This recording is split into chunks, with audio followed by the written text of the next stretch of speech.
नमस्कार, H1 prime देख रहे हैं आप। मैं हूं आपके साथ वरुण गोयल। और पंजाब चुनाव को लेकर बहुत सारी हलचल चल रही है। पंजाब चुनाव की उल्टी गिनती शुरू हो गई है और उस पर चर्चा करने के लिए आज हमारे साथ बेहद खास मेहमान जुड़े हैं। हमारे साथ भारतीय जनता पार्टी के सीनियर लीडर, राष्ट्रीय महासचिव तरुण चुग साहब जुड़ गए हैं। चुग साहब, बहुत बहुत स्वागत है आपका। धन्यवाद भाई साहब। जी सर, शुरुआत कर रहे हैं। सबसे पहले सवाल मेरा ये है कि पंजाब में ईडी की रेड्स हो रही हैं और उसको लेकर यह कहा जा रहा है कि ये बदलाखोरी है, वेंडेटा पॉलिटिक्स है और इसकी टाइमिंग ऐसी है। बहुत सारी बातें उठ रही हैं। ऐसा है कि झूठ बोला जा रहा है, भ्रम पैदा किया जा रहा है। मैं पूछना चाहता हूं मुख्यमंत्री जी से कि आप कह रहे हैं कि वेंडेटा पॉलिटिक्स है, बदलाखोरी है, तो जनता को बताइए कि ये जांच कब शुरू हुई थी। 2018 में सरकार किसकी थी? कांग्रेस की। एफआईआर रजिस्टर्ड कब हुई? 2018 में सरकार किसकी थी? कांग्रेस की। जांच किसने की? सरकार के ऑफिसरों ने। सरकार किसकी थी? कांग्रेस की। भाई साहब, एफआईआर आप पर रजिस्टर्ड हो, अवैध खनन की, पंजाब की रेत को लूटने की, हम कार्रवाई करें तो बदलाखोरी। मौके में 10.5 करोड़ रुपया कैश मिले, करोड़ों अरबों रुपए का हिसाब मिले। वो पैसा किसका है? कहां से आया है? किसके लिए आया है? किसने इकट्ठा किया है? किस इवेंट में इकट्ठा किया है? जनता को बता तो दो चन्नी साहब। और चन्नी साहब से मैं ये भी निवेदन करूंगा, जनता के मध्य आके बता दे एक बार कि 2016-17 में कितना रेवेन्यू था, 17-18 में कितना रेवेन्यू था। 5 जनवरी की फेरी का बदला है ये। ऐसा है कि रेवेन्यू क्यों गिरा, बता तो दो। जो खनन का रेवेन्यू था पिछले साल का इस साल में कम कैसे हुआ? क्योंकि चन्नी साहब आप मुख्यमंत्री बने और वो रेवेन्यू सरकार के खजाने में आने के बजाय मामा भांजा की कंपनी में चला गया। ये मामा भांजा का लूट का लाइसेंस, और इस लूट के लाइसेंस के माध्यम से पंजाब का खजाना और पंजाब की नहरों के लूट लिए जाते हैं। पंजाब के पर्यावरण का बेड़ा गर्क होता है, हो जाए। चाहना चन्नी साहब, ए मामा भांजा दी जोड़ी पंजाब के खजाने ਨੂੰ लुट रही। पंजाब का रेवेन्यू घट गया। टाइमिंग को लेकर सवाल उठा रहे हैं। वो कह रहे हैं भाई आपने महाराष्ट्र में, बंगाल में आपने स्टालिन साहब के यहाँ जहां जहां इलेक्शन हुए वहां आपने इसी स्टाइल में किया। 10 करोड़ रुपया कहां से आया? 10.5 करोड़। वहां करोड़ों रुपए का हिसाब कहां से आया? 2018 में क्या हम सरकार में थे जब एफआईआर रजिस्टर्ड हुई? पंजाब की पुलिस ने एफआईआर रजिस्टर्ड की, पंजाब की पुलिस ने उसकी जांच की। पुलिस किसकी थी? ऑफिसर किसके थे? जांच किसने की? एफआईआर किसने की? तो एक ही जवाब है, कांग्रेस की सरकार, कांग्रेस की ही पार्टी ने। एफआईआर आप रजिस्टर्ड करो जी। चलिए सर, करो। हाँ, और जिम्मेवार भाजपा, क्योंकि मौके पे 10.5 करोड़ रुपए मिल गया। ये मामा भांजे की लूट की दुकान, ये मामा भांजे की लूट की कंपनी, लाइसेंस देना चाहिए। लूट लो, गरीबों का खजाना लूट लो, गरीबों के विकास का पैसा। रेड होने से कोई दोषी नहीं हो जाता। नवजोत सिंह सिद्धू कह रहे हैं सिर्फ एक रेड हो गई उससे कोई दोषी नहीं हो जाता। मेरा कहना है 10.5 करोड़ रुपया कहां से आया? प्लांटेड का आरोप लगा रहे हैं सर वो। 10 करोड़ों रुपए के जो पेपर्स हैं, जिन कागजों के अंदर करोड़ों रुपए का लेन देन दिख रहा है, वो किसके हैं? वो पैसा किसका है? लेन देन किसने किया था? किसके लिए हुआ था? क्या बेचा है उसके बारे में? आपने पंजाब का खजाना बेच दिया, आपने पंजाब का भविष्य बेच दिया, आपने पंजाब के विकास की गाथा को बेच दिया, अपनी रिश्तेदारी की चमक में आपने पंजाब को बेच दिया। ये कैसे चलेगा पंजाब?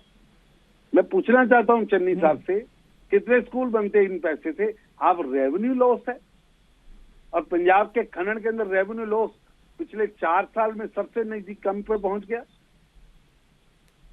पंजाब की जनता जानना चाहती कि लूट के पीछे की कहानी पंजाब की जनता जानना चाहती कि कितनी लूट हुई। अच्छा, चन्नी ये साहब ने हिसाब प्रेस किसका कॉन्फ्रेंस है? करके एक आरोप लगाया था। जी चुग साहब, चन्नी साहब ने प्रेस कॉन्फ्रेंस करके एक आरोप लगाया था कि बीजेपी चाहती है कि पंजाब में आम आदमी पार्टी जीते, और आम आदमी पार्टी का कोई भी आदमी बीजेपी में नहीं जाता, कांग्रेस के जाते हैं क्योंकि बीजेपी हमारी बांह मरोड़ती है। ऐसा है कि कोई कहाँ जाता है कहाँ नहीं जाता, ये प्रश्न नहीं है। जनता तो जवाब मांगती है कि पैसा किसका है और कैसे पहुंचा, खनन का लाइसेंस किसने दिया, खनन के ऊपर एफआईआर किसने की, एफआईआर हुई कैसे, एफआईआर कांग्रेस के रूल में हुई, ये सब जनता जानना चाहती है। क्यों छुपाया जा रहा है? जनता को सच जानने दीजिए, दूध का दूध पानी का पानी होने दीजिए। और जड़े चोर ने लुटेरे जिन्होंने खजाना लुटिया, उन्होंने जेल से जाना पड़ेगा, जाना पड़ेगा, जाना पड़ेगा। जी, मैं अगले सवाल पर आता हूं सर कि लगातार जब हम दिल्ली में भी रहे और बात करते रहे तो एक माहौल ऐसा बनाया गया कि बहुत सारे लोग बीजेपी में ज्वाइन करने वाले हैं, एमपीज, बड़े बड़े सिंगर, नामचीन हस्तियां, लेकिन 2-4 रेबेलियन एमएलएस के अलावा बहुत ज्यादा भर्ती हुई नहीं, और सभी सीटों पर लड़ने की बात करने वाली पार्टी 60-65 पर लड़ रही है। ये हुआ क्या? ये जो बहुत सारे लोग ज्वाइन करने वाले थे, इसकी स्पीड पर ब्रेक कैसे लग गई? ऐसा है वरुण जी, आप इसको ऐसे क्यों नहीं कहते कि 23 सीटों पर लड़ने वाली पार्टी आज 65 से ज्यादा पर लड़ रही है और 117 पर उसका गठबंधन लड़ रहा है। बात ट्विस्ट करने की है, इसको अच्छा ट्विस्ट दे दीजिए कि जो कल तक 23 में तो वो 65 से ज्यादा पे लड़ रहे थे, सभी 117 सीटों पर बीजेपी लड़ेगी। अरे 117 के गठबंधन पर तो आप पहले भी लड़ते थे। नहीं नहीं, ऐसा है, पहले हम गठबंधन में छोटे भाई थे, अब गठबंधन में बड़े भाई हैं। भूमिका में फर्क है।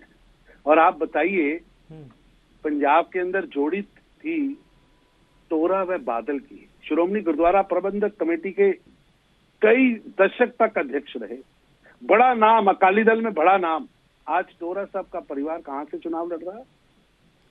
आज एसटीपीसी के मेंबर कहां से चुनाव लड़ रहे हैं? आज पुराने नेता, नए नेता हमारी सूची में आप देखिए, उद्योगपति हैं, व्यापारी हैं, शिक्षक हैं, आईएएस हैं, बड़े बड़े अधिवक्ता हैं। हर वर्ग को हमने टिकट दिया है। इसलिए आप ऐसा मत कहिए, भाजपा ने अपनी 300 गुना, लीडर कौन है सर? 300 गुना अपनी उपस्थिति बढ़ाई है।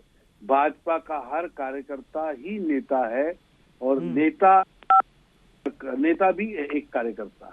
मैं वैसे किसी का नाम नहीं ले रहा हूं, लेकिन मैं सिर्फ ये जानना चाह रहा हूं कि जो तमाम सर्वेज आ रहे हैं उसमें कोई ऐसी आशातीत सफलता दिखाई नहीं दे रही है। क्या पार्टी इस रियलिटी को समझ रही है कि ये जो चुनाव है, मतलब हम ये मान लें कि 22 का चुनाव एक तरह की शुरुआत है और पार्टी को 27 के लिए चुनाव लड़ रही है, ऐसा है क्या?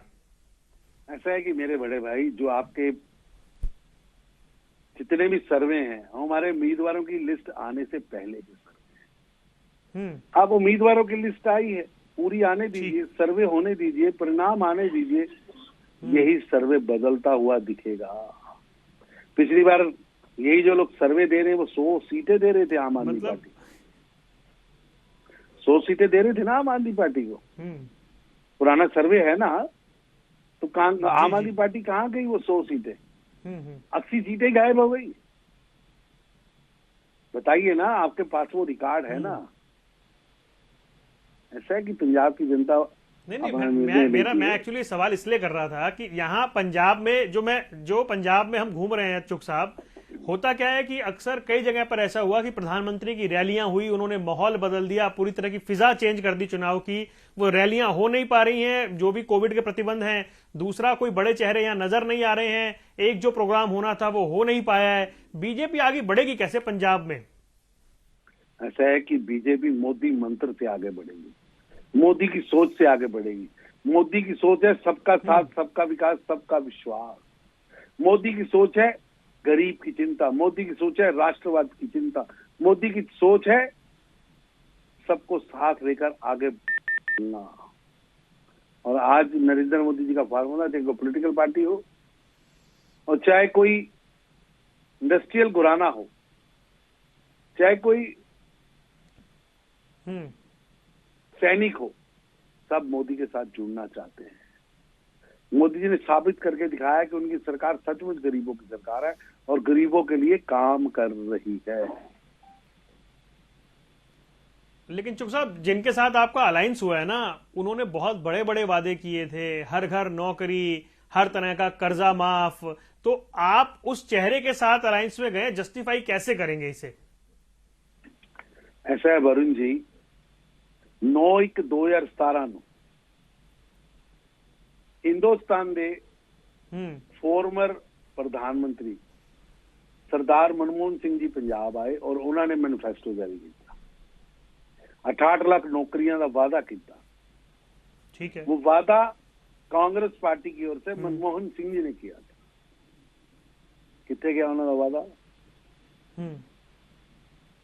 उसी इस सारी बात को अगर आप देखेंगे, कांग्रेस तो कहती है कैप्टन अमरिंदर सिंह के वादे थे, वो पूरे नहीं कर पाए।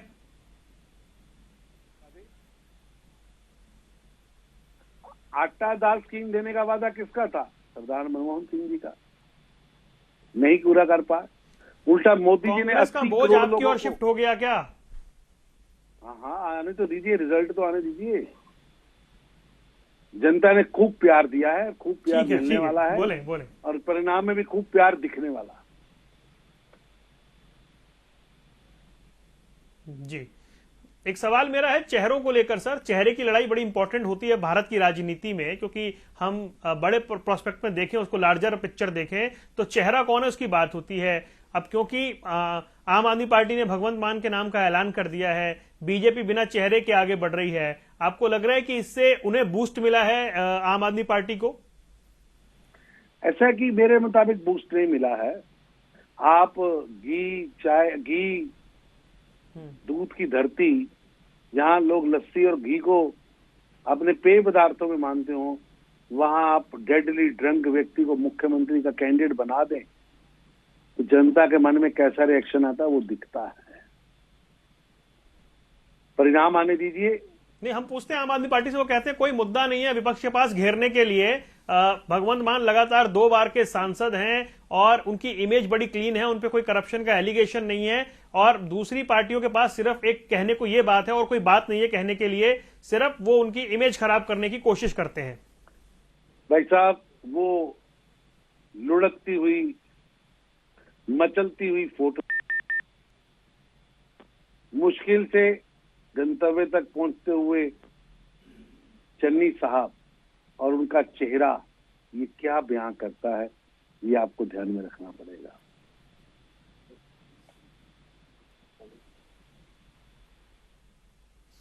अच्छा सर, एक बात मैं पूछूं, पोस्ट अलायंस को लेकर बहुत सारी बातें हो रही हैं, आपका थोड़ा सा ऐसा लग भी रहा है कि एक सॉफ्ट सा कॉर्नर नजर आ रहा है, तो वो जो खून मांस का रिश्ता जिसे कहते थे, वो पोस्ट अलायंस में दिखेगा क्या? बहुत सारी चर्चाएं हैं इधर ऐसी। ऐसा कि हमारे अलायंस में अकाली दल है, अकाली दल हमारे अलायंस में है भाई साहब। ढींडसा साहब के नेतृत्व में अकाली दल हमारे अलायंस में है। नहीं, वो है।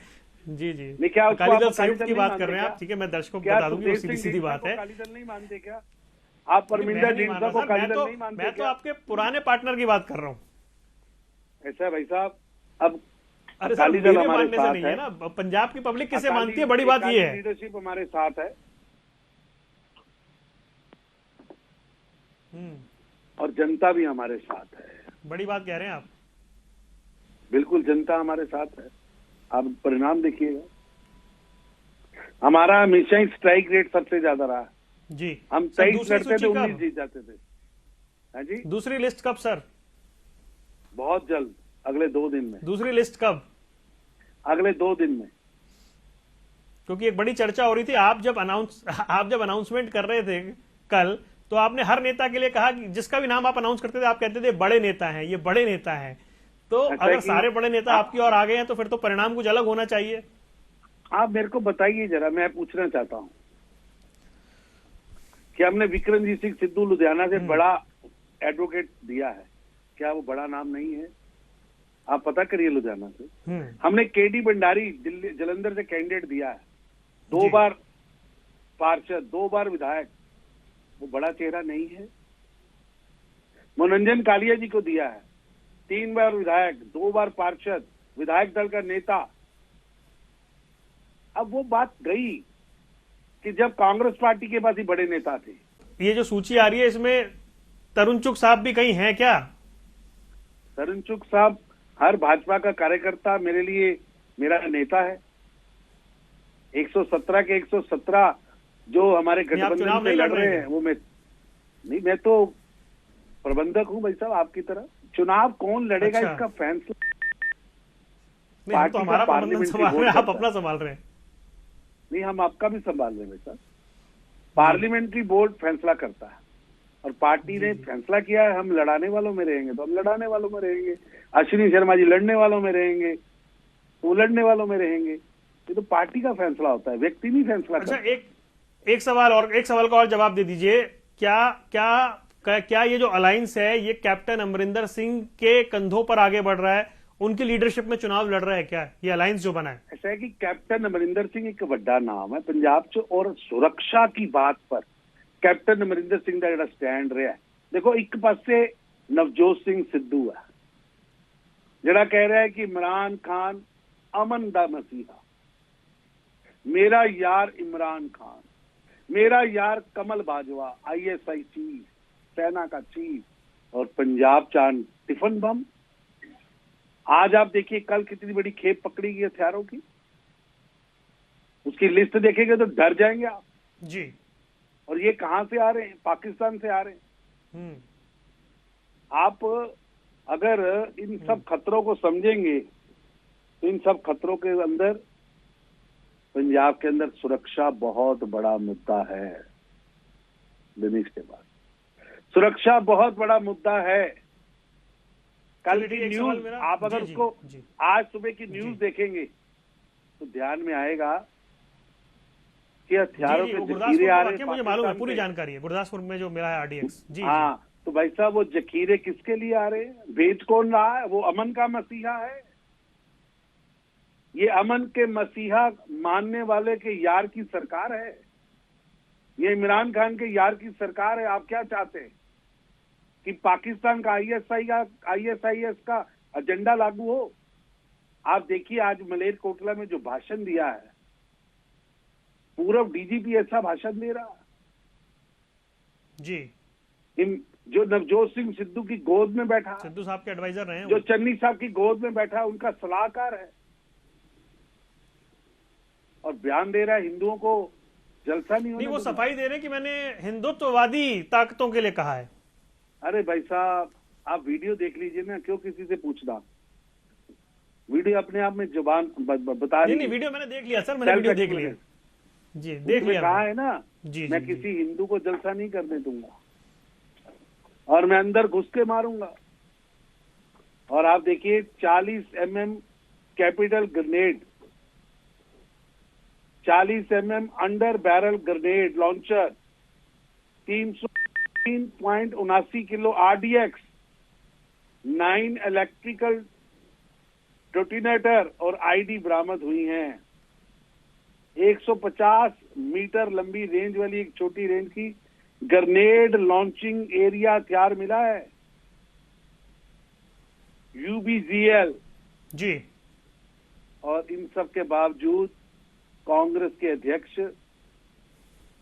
कहते हैं कि इमरान खान अमन का मसीहा, इमरान खान मेरा यार, बाजवा मेरा यार, जो हथियार भेज रहे हैं। ये लिस्ट है, इतने घातक हथियार मिल रहे हैं। पंजाब के चुनाव में पाकिस्तान की एंट्री, इमरान खान की एंट्री साफ तौर पर दिखाई दे रही है सर, हैं? भाई साहब मेरे को बताइए, हमने 47 देखा है, पाकिस्तान बनने का दर्द भी देखा है, उसकी विभीषिका को जिया भी है, हमने 65 भी देखा है, 71 भी देखा है और 10 साल का पाकिस्तान का छद्म युद्ध भी देखा है। ये सब देखने के बाद भी अगर हम कहें कि अमन का मसीहा पाकिस्तान है, हम सेना के चीफ को गलकड़ी डाल के ये मैसेज दें, ये बर्दाश्त नहीं है, बर्दाश्त नहीं है, कोई भी पंजाबी बर्दाश्त नहीं करेगा। ठीक है सर, बिल्कुल आखिरी सवाल मेरा, कार्यक्रम खत्म करना है मुझे एक आखिरी सवाल आपसे करना है सर। क्या पंजाब में बीजेपी की सरकार बनेगी या बीजेपी के बिना सरकार नहीं बनेगी? स्थिति क्या है? ऐसा है कि पंजाब में भाजपा सरकार बनाने के लिए खड़ी हुई है, हर पार्टी सरकार बनाने के लिए खड़ी हुई है। अभी हमने पहली लिस्ट जारी की, अगली लिस्ट आने दीजिए, फिर आप खुद ही कहेंगे कि पंजाब में भाजपा की ही सरकार बने। हाँ जी, फिर आप ही कहेंगे कि भाजपा की ही सरकार में आप कहाँ हैं? हम पंजाबियों के दिलों में हैं। परिणाम की घोषणा तो होने दीजिए, अभी तो लिस्टें भी जारी नहीं, कागज भी। चलिए सर, मैदान नहीं सजा जी, मैदान सजने दीजिए, पहलवानों को उतरने दीजिए, परिणाम नहीं सर, अब तो सज गया अखाड़ा। आप ही खिलाड़ी देर से उतर रहे हैं, बाकी सबके तो अनाउंस हो गए। अभी तो कागज भरने की तारीख नहीं शुरू हुई, अभी तो पहला कागज नहीं दाखिल हुआ। मैदान तो सजेगा, महफिलें जचेंगी, पहलवान अखाड़े में उतरेंगे, फिर बताएंगे कि कौन जीतेगा कौन हारेगा। जनता बहुत बहुत शुक्रिया तरुण चुग साहब, आपने हमारे लिए वक्त निकाला चर्चा की पंजाब चुनाव को लेकर। जी, आपने हमारे लिए समय निकाला, आपका बहुत बहुत धन्यवाद। तो ये थे हमारे साथ भारतीय जनता पार्टी के राष्ट्रीय महासचिव तरुण चुग, पंजाब चुनाव को लेकर MH1 प्राइम से खास बातचीत कर रहे थे। इस खास पेशकश में इतना ही, दीजिए इजाजत, नमस्कार।